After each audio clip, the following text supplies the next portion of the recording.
Yeah, my name is Ivan Blinkov, and today we're going to talk about modern database management systems and how to choose one. I'll abbreviate this term a lot as DBMS because it's way too long to pronounce all the time fully. So I'd like to start with explaining why I'm giving this talk. So I work in this data storage and processing industry for well over a decade. I worked on a handful of various DBMS products, including the two most recent ones are open source, thus any of you can use them for free. My current role is Vice President Product and Open Source at YDB, and previously I worked on ClickHouse for 7 years. So both are open source DBMS, but for different use cases. I enjoy talking with people about their data infrastructure, how they ended up with their current solution, why they chose these technologies, what worked for them, what doesn't, what they're struggling with, and why they're considering to change something. So basically today's talk is a summary of what I learned from these kind of discussions and my hands-on experience in this field. So today's talk consists of two parts.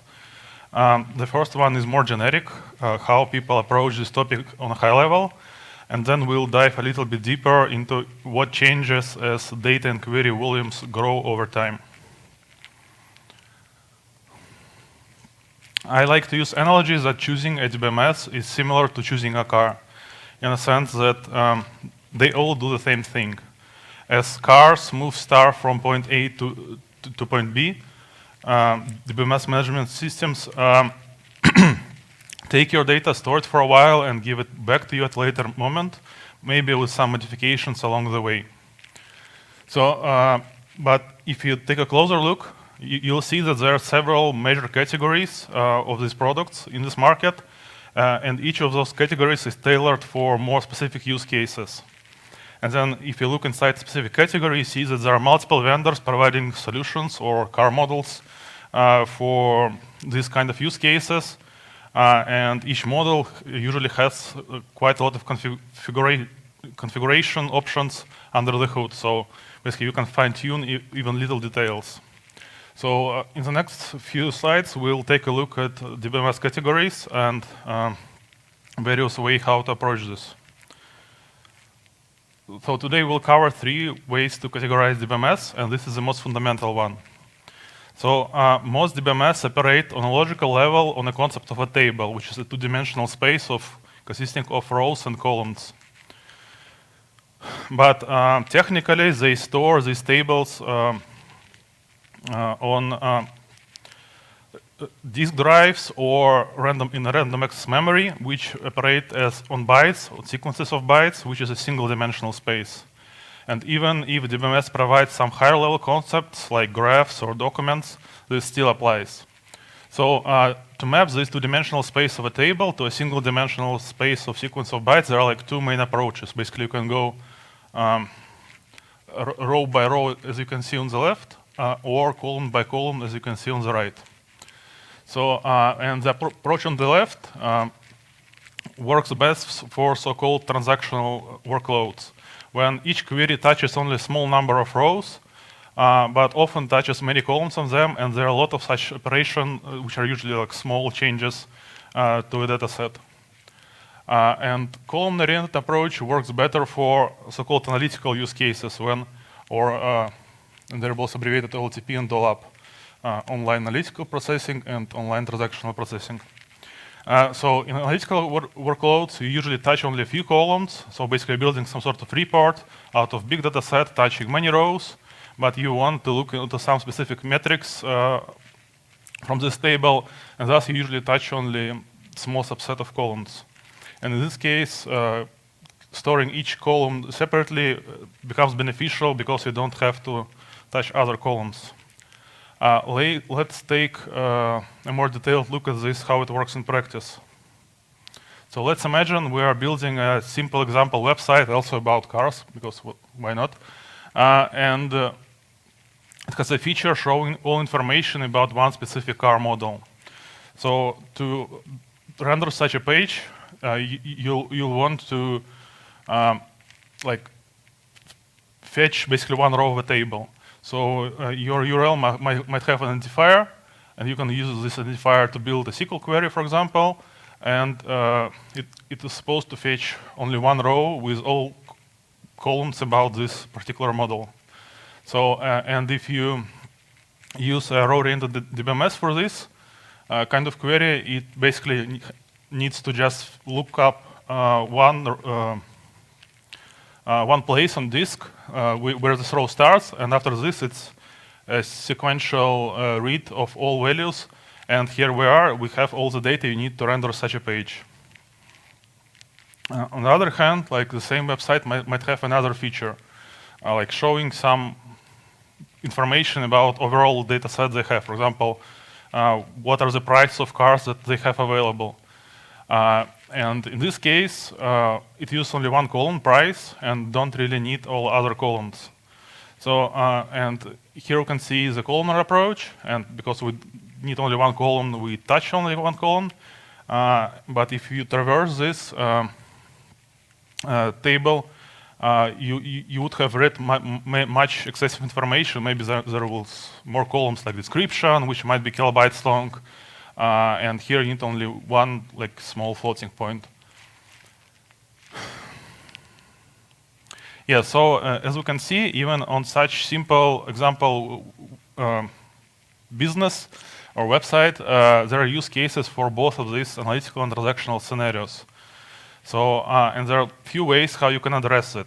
Like the first one, it's the most kind of obvious, not to address it at all, and basically start with one DBMS for your initial scenarios, and just continue using it as new scenarios and features are added to the product. But this works only in some situations where data set is not that big, maybe like gigabytes large, or when these unoptimal queries come not so often, maybe like only a few times an hour, and then it might be not important that they're slow. But in practice, like this approach is more a corner case, and people consider between the other two options. So usage of multiple specialized DBMS and kind of integrating them together and finding an all-in-one solution. So if you go the second route of choosing multiple DBMS for different kinds of workloads, you'll have to find a way to kind of make them play together, to integrate them. There are like tons of options how to do it. Here are just a few examples, and basically that's a big chunk of what data engineers as profession do, a large portion of their time, building and maintaining these kind of pipelines. So on the left, they introduced an extra component called persistent queue. The most common implementation of it is Apache Kafka. And basically, they use it to buffer incoming data from whatever it originates from until it's written to a target DBMS. And it's persistent, hence provide some sort of reliability, but still close to real-time kind of delivery of data. And on the right, they may do it in batches. If real-time is not important, you can just take a big chunks of data and move them around between DBMS. And options on the top treat both DBMS as equals, while the bottom options treat LTP DBMS as main one and kind of copy asynchronously data to a lab one for further analytics.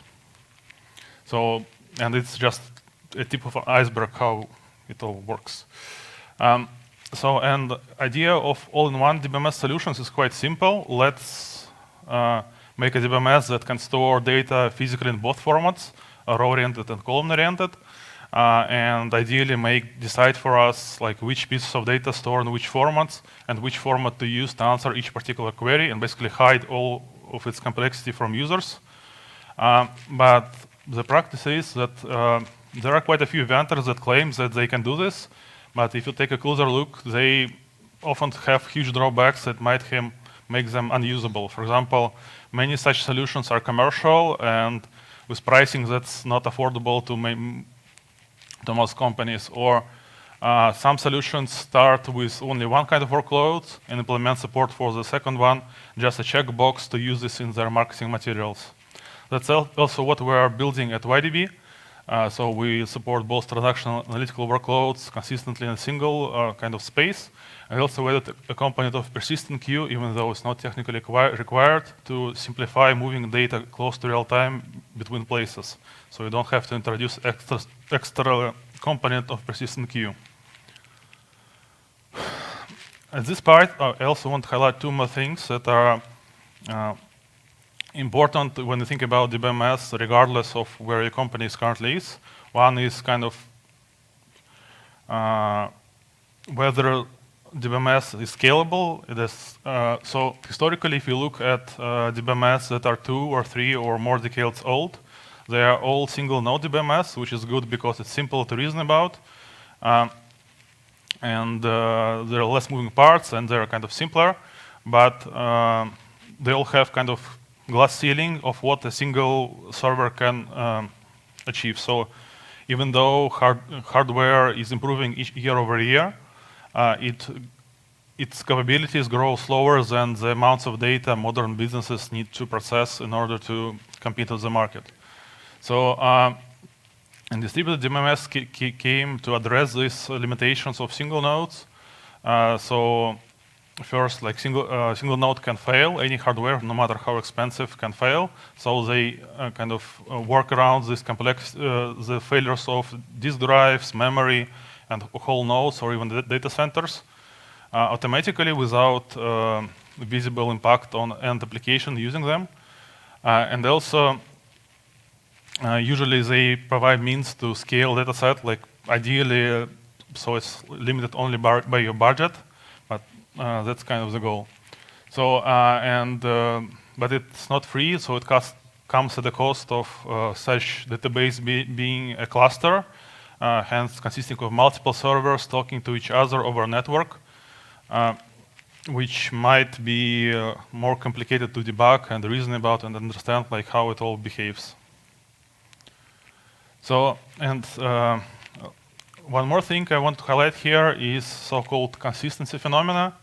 So I think everyone can imagine a picture of how ideal DBMS should operate. So basically it should be like similar to a physical like diary. You open it up, you write something, you close it, you open again, and the same content is there, what you've written is there. But most DBMS, even single node DBMS, don't give such guarantees. So they allow usually not just because of the, not usually because they want to achieve better performance. They allow for some anomalies in how you see data. For example, you might see on some stale data that was updated, but it's not visible by now. Or you might see data that someone wants to write, but hasn't finished writing yet, some partial states. So it's a big area of research, and I gave a link if you're interested to learn more about this. There are like many ways that DBMS can do some abnormal things. Around most of them, it's possible to kind of mitigate it on application side and maybe try again or wait for a while, ask a different node or something like this. But engineers need to be aware that actually they need to care about this instead of just writing queries with business logic. And even if they are aware, it's quite complex for DBMS that provide low level of guarantees. So basically check what your DBMS guarantees in terms of consistency. Let's change gears a bit and talk about what changes as both data and query volumes grow and your organization evolves and matures. So if you are just getting started, you shouldn't be on this talk. So on early stage, when you're building your first prototype, proof of concept, something simple, your focus should be on business side of things. Like you need to figure out how to prove your hypothesis that whatever you're building is in demand by someone. So, and migrating few gigabytes from one technology to another technology is in most cases straightforward. But if you're still here and want some specific recommendations for this early stage, one subcategory of DBMS, of single node DBMS I recommend to consider is embedded DBMS. So unlike most other solutions, it's not some sort of server that you need to talk with over network. Embedded DBMS are libraries that compile into your applications or like bundled with them that you can use. And basically your applications start to manage some sort of file with its state. And thus eliminates the necessity to manage separate DBMS virtual machine or server as a separate entity, which is handy when you have just one or a few engineers on the team.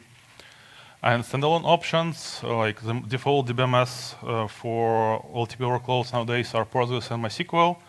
ClickHouse is a solution focused on analytics, and it probably still gets you the furthest if you want just one server or maybe few servers serving your analytical workloads. If you're a cloud-native company and maybe you got into some startup program by cloud service provider, you might just use whatever they give you for free as part of your deal with them.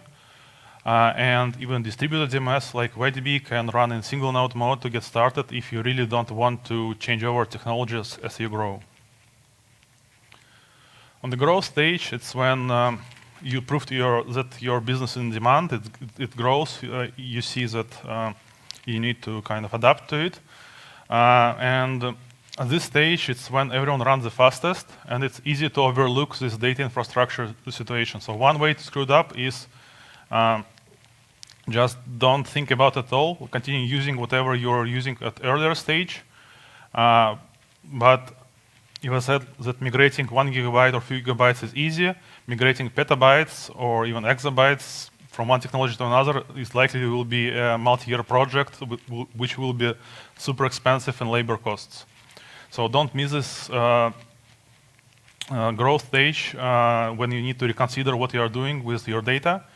And I recommend to split it into two parts. One is kind of a gathering of requirements. So make sure that you put everything in writing, what data sets you have, what workloads are running against these data sets, what are the requirements. Also, this is a stage where non-technical requirements start to creep in, like legal, compliance, finance, whatever.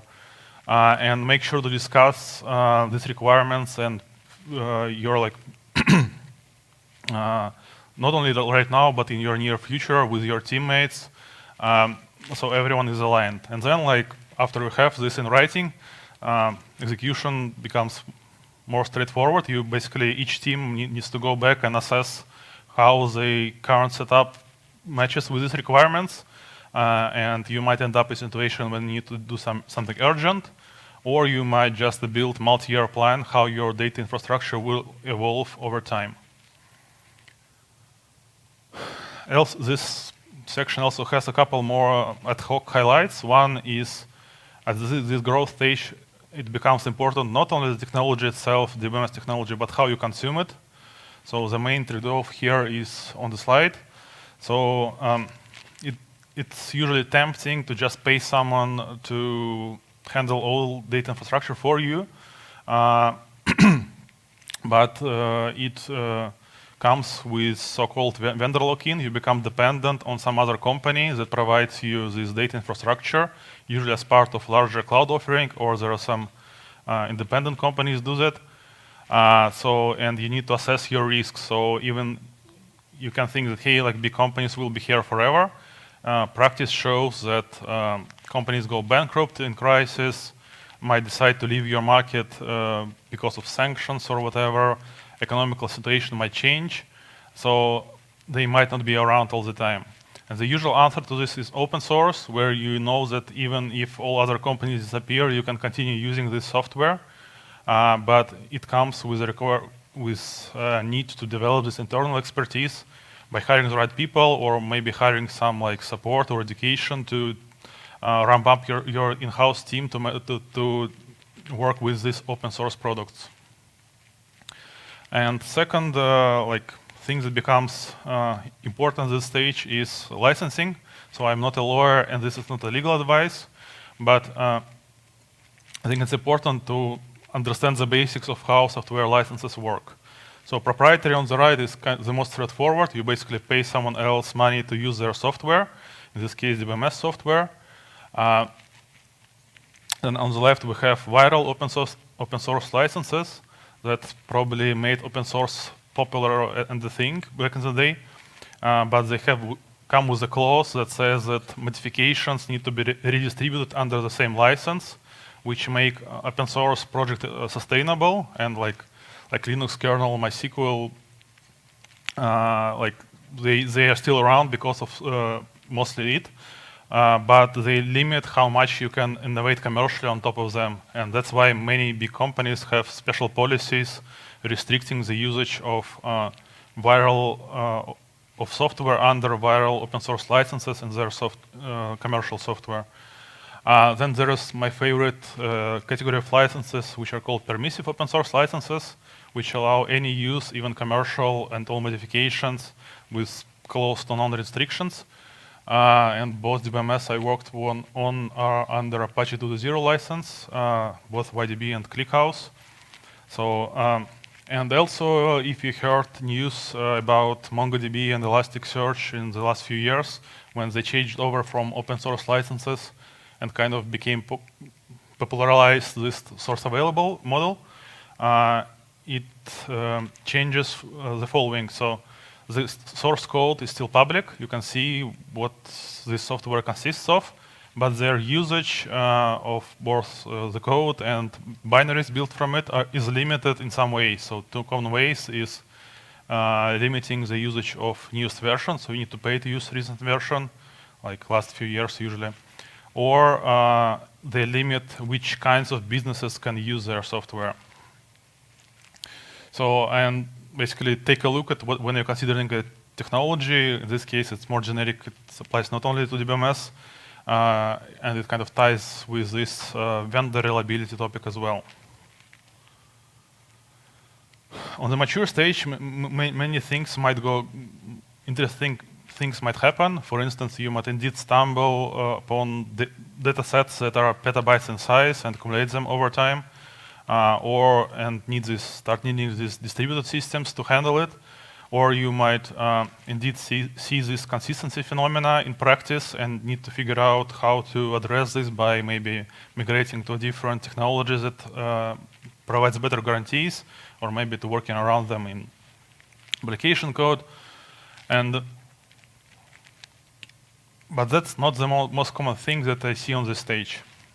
So I wanted to talk about one thing that's like the most common. I call it exponential complexity growth of your data infrastructure.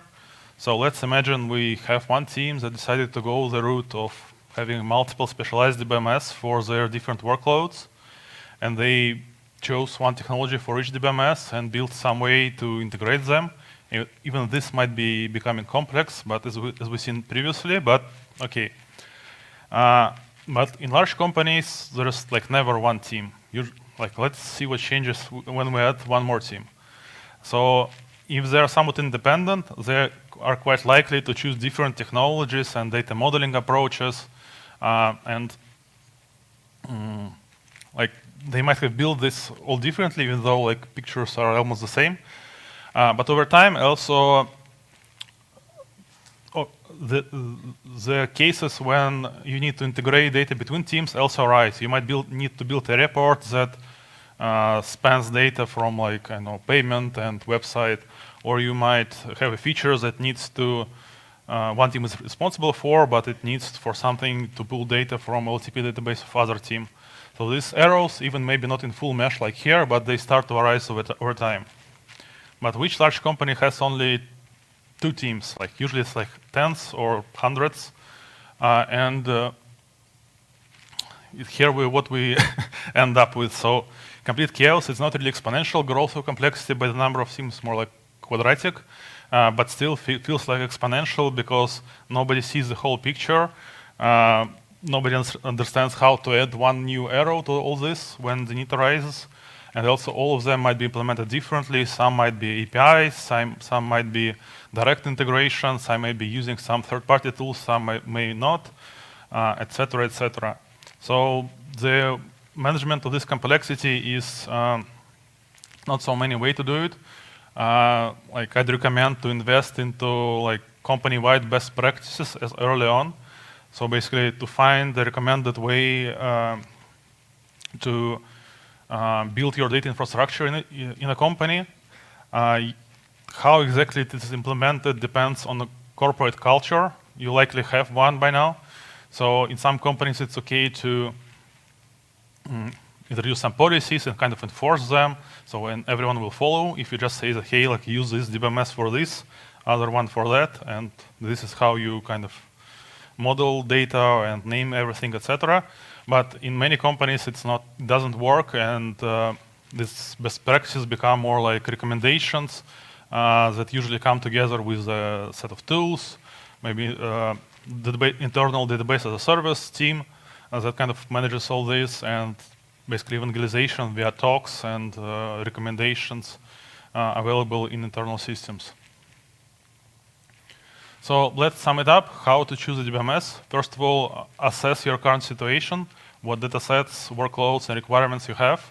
Like talk about it internally. Then do your research, figure out, like after you figure out what approximately kind of DBMS you need, research vendors in this category, which exactly technologies they provide. Don't trust their marketing, go ahead and build prototypes if your timing allows, to kind of check if your specific queries will work as fast as they should, and how the overall look and feel of technology fits your situation. And then, like once you settled with something, like try to fit it into your existing data infrastructure and make sure that it's more like long-term investment and you don't do too many ad hoc DBMS solutions for different features or niche scenarios. So that's it. If you have any questions, we'll likely have some time now. Also, I'll be around after the talk. I also live in Chiang Mai, which is like second largest city of Thailand and 1 hour flight from here. If you be there, like let me know and we can grab a coffee or something. Also, you can connect with me on LinkedIn using QR code on the left, or you can check out what we're building at YDB using QR code on the right, or by typing in https ydb.tech. Thank you. Thank you. Have anyone have any questions?